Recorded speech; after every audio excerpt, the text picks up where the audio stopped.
ওয়ালাইকুম রহমতুল্লাহ। আপনারা যারা দেশের পক্ষে, বাংলাদেশের পক্ষে, মুক্তিযোদ্ধার পক্ষে আছেন, তারা কেন এদেরকে রাজাকার নামটা দিচ্ছেন?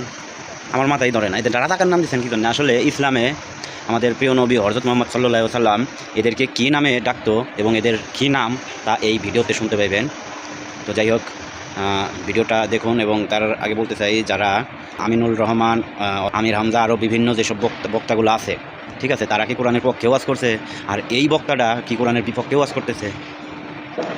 ওয়াজটা শুনুন, কথাগুলো শুনুন, এবং এদেরকে আজকের পর থেকে কখনোই রাজাকার বলবেন না। এদের কী নামে ডাকতে হয় আপনারা শুনে যাবেন, এবং ভিডিওটা অসংখ্য পরিমাণ শেয়ার করবেন।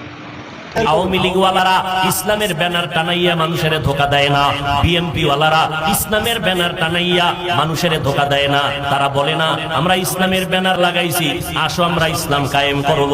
আওয়ামী লীগওয়ালারাও বলে না।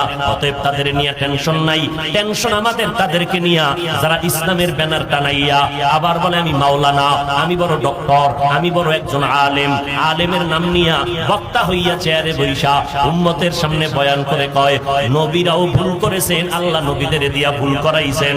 তখন বড় সমস্যায় পড়ে যায় যখন একজন আলেম নামদারি স্টেজের মধ্যে বৈশা মানুষের কয় কোরআন শরীফের মধ্যে ভেজাল আছে। ও ভাইজানেরা, এই কথাগুলো তো ইন্ডিয়ার খবর না, সোনার বাংলার তাজা খবর।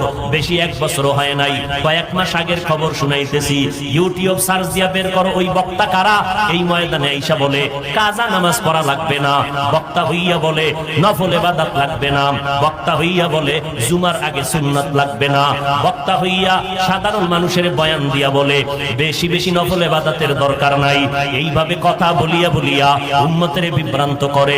আমাদের টেনশন হলো ইসলামের ব্যানারওয়ালা ধোঁকাবাজ মুনাফিকের নিয়া।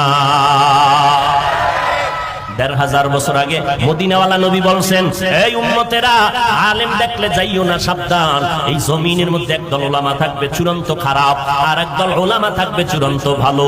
ক্বালান নবিয়্যু সাল্লাল্লাহু আলাইহি ওয়া আলিহি ওয়াসাল্লাম আলা ইন্না শাররাশ শাররি শিরারুল উলামা ওয়া ইন্না খায়রাল খিয়ারি খিয়ারুল উলামা। দুনিয়াতে খারাপের তুলনায় সবথেকে খারাপ হলো উলামা, আবার ভালোর তুলনায় সবথেকে ভালো হলো উলামা। যারা খারাপ তাদেরকে বলে বাতিল, আর যারা ভালো তাদেরকে বলে আহলে হক। অতএব উলামাদেরকে লাগবে।